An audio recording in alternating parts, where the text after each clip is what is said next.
देववाणी संस्कृतम ई गुरुकुलम में आप सभी का हार्दिक अभिनंदन।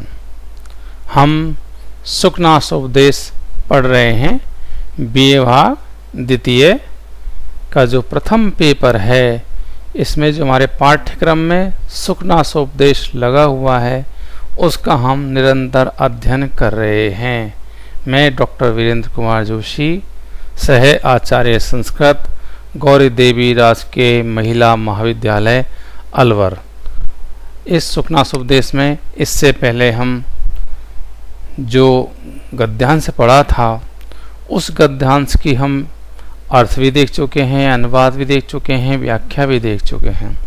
उसमें जो व्याकरणात्मक टिप्पणी है या कोई जो विशेष बातें हैं उसकी हम आज चर्चा करेंगे। तो देखिए, भवादृशा एव भवन्ति भाजनानि उपदेशानाम, ये पढ़ा था। तो इसकी व्याकरणात्मक टिप्पणी देखिए। भवादृशा, भवादृशा भवान इव दृश्यते, यह स भवादृश है। ठीक है, भवादृशा भवान इव दृश्यते, यह से भवादृश है। भवत दस और कै यानी आप जैसे। भाजनानी, भाजनानी जो इसमें शब्द आया है ये देख रहे हो, भाजनानी है ना। भाजनानी पात्र या भाजन आदि जो शब्द होते हैं इनका प्रयोजन, इनका जो प्रयोग है वो बहुवचन में ही मिलता है, बहुत ही कम मिलता है। ठीक है, विरल ही मिलता है। दूसरा है अपगत मले ही मनसी स्फटिक मणा विरजनी कर गवस्तयो विसंति सुखेन उपदेश गुणा। तो अपगत मले, अपगत मले अपगतम, अपगतम मलम यस्मात् तत्। अपगत मले अपगत, अपगतम मलम यस्मात् तत्, ये बहुव्रीहि समास हो गया। तस्मिन सप्तमी इसलिए तस्मिन यानी मैल रहित। अगला है रजनी कर गभस्तयो। तो रजनी करस्य गभस्तय, रजनी कर गभस्तय, देख लीजिए। रजनी करस्य गभस्तय, रजनी कर गभस्तय, षष्ठी तत्पुरुष। ठीक है, रजनी क्री धातु अच प्रत्यय। ऐसे उपदेश गुणा, उपदेश गुणा ये जो है उपदेश गुणा। तो उपदेशस्य गुणा इति उपदेश गुणा, षष्ठी तत्पुरुष समास हो गया इसमें। ठीक है, इसके अलावा देखिए गुरु वचनम मय मलम अपि सलिलम महद उपजनयति श्रवण स्थितम शूलम अभ्यस्य। गुरु वचनम अय मलम अपि, गुरु वचनम गुरु वचनम। ठीक है, गुरु वचनम गुरु वचनम, षष्ठी तत्पुरुष। अम्लम, अम्लम स्वच्छ कहते हैं ना। न विद्यते मलम यस्मिन, अम्लम न विद्यते मलम यस्मिन तत्, न समास है ना। और श्रवण स्थितम, कहाँ है? श्रवण स्थितम, ये देखिए श्रवण स्थितम। तो श्रवणे स्थितम सप्तमी तत्पुरुष, श्रवणे स्थितम सप्तमी तत्पुरुष। स्थितम की स्था और एक तय प्रत्यय। ठीक है, अब क्या है? इत्रस्य तु करिण एव शंख आभरण आनन शोभा समुदयम अधिकतरम उपजनयति। ठीक है, तो उपजनयति, उपजनयति उपजन धातु है नीचे, लट प्रथम पुरुष एक वचन। ठीक है ना। शूलम, शूल कहते हैं किसको? कांटे को। ठीक है ना। अब देखिए शंख आभरणन आनन शोभाम, शंख आभरणम शंख से निर्मित आभूषण, आनन शोभा समुदयम, आनन शोभा समुदयम, आनन शोभा समुदयम, शोभाया समुदय इति शोभा समुदय, आननस्य शोभा समुदय। ठीक है, तम। और इससे पहले कर्ण, कर्ण को देखिए करहे अस्य अस्ति इति कर्ण, कर्ण करहे अस्य अस्ति इति कर्ण, कर प्लस इनी षष्ठी एक वचन। ठीक है ना। और ये इसमें अभव्यस्य, ने भव्य इति अभव्य। ठीक है, ये हो गया।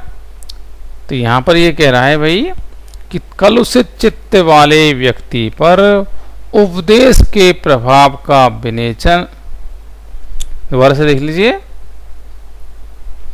कि जो कलुषित चित्त वाला व्यक्ति है उस पर उपदेश के प्रभाव का विवेचन इन पंक्तियों में किया गया। हम विशेष लिखेंगे ना इसमें, तो विशेष क्या लिखेंगे, इन पंक्तियों में कलुषित चित्त वाले व्यक्ति पर उपदेश के प्रभाव का विवेचन किया गया है। पानी भले ही स्वच्छ हो परंतु कान में प्रवेश करने पर अतिशय पीड़ाजनक होता है, उसी प्रकार कितना भी श्रेष्ठ उपदेश हो दुर्जन के कान में वह कष्टदायक ही होता है। इसके विपरीत योग्य सुपात्र व्यक्ति के कान में पहुंचा हुआ वह उपदेश शंख निर्मित आभरण के समान उसकी शोभा में वृद्धि कर देता है। तो यहाँ पर ये बता है कि जो गुरु का उपदेश है सज्जन और दुर्जन दोनों के विषय में किस प्रकार का हो जाता। यद्यपि उपदेश कल्याणकारी है लेकिन सज्जन के लिए तो वह शोभा को बढ़ाने वाला है, क्यों, उसका और अधिक कल्याण करेगा। लेकिन दुर्जन के लिए क्या है, कान में पीड़ा को पहुंचाने वाला है, उसको वो सुनेगा ही नहीं, सुनेगा तो उसको पीड़ा होगी, कष्ट होगी, कष्ट होगा। ठीक है ना। इसलिए जो गुरु का उपदेश है दोनों की दृष्टि से ऐसा है, सज्जन की दृष्टि से और दुर्जन की दृष्टि से ये कैसा है। ठीक है ना। अब देखिए आगे जो उसकी व्याकरण है अगले पेज की, उसको हम देखते हैं।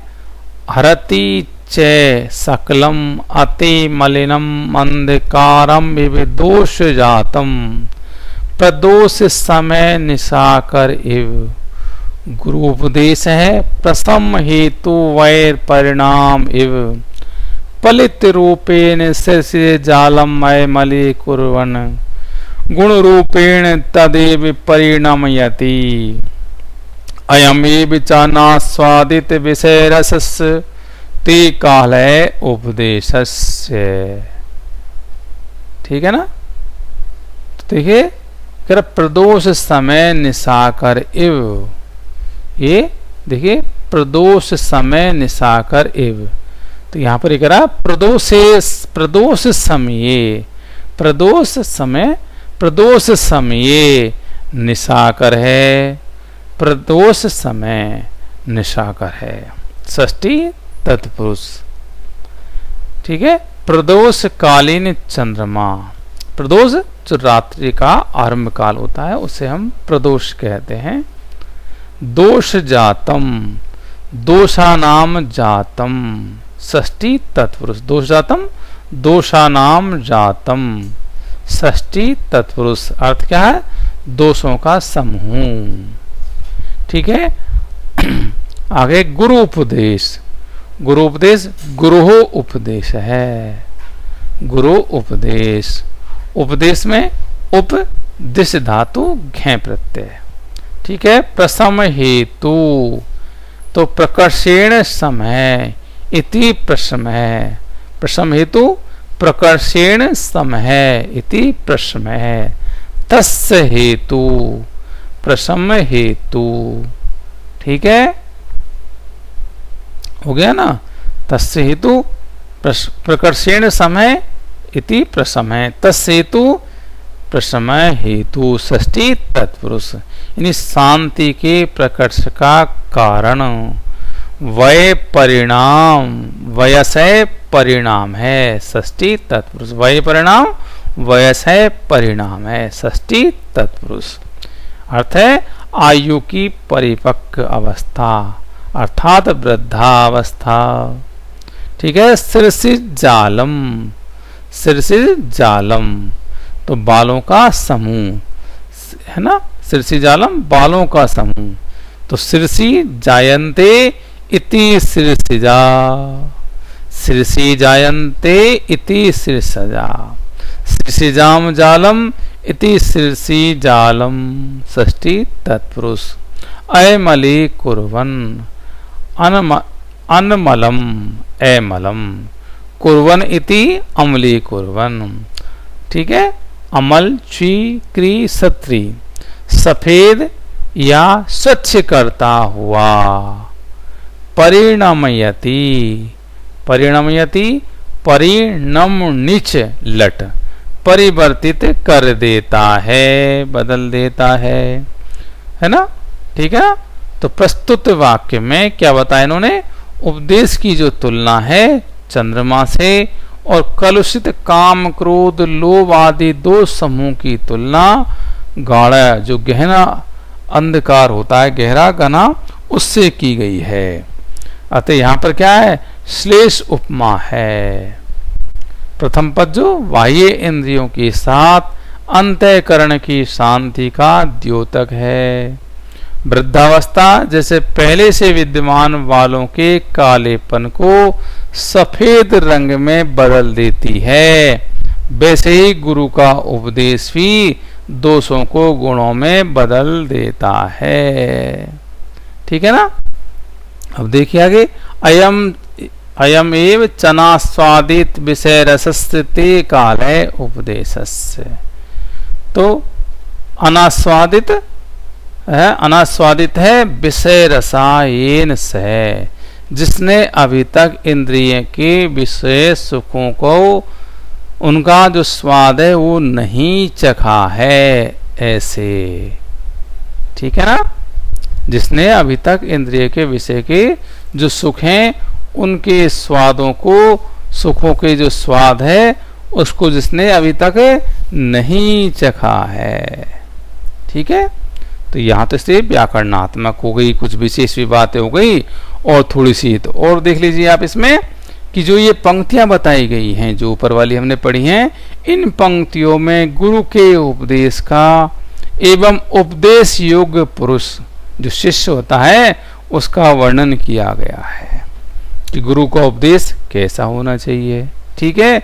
उसका उपदेश किस तरह से कल्याणकारी है और कौन उसका पात्र है, उसको सुनने की योग्य कौन है, ऐसे उसका वर्णन यहाँ पर किया गया है।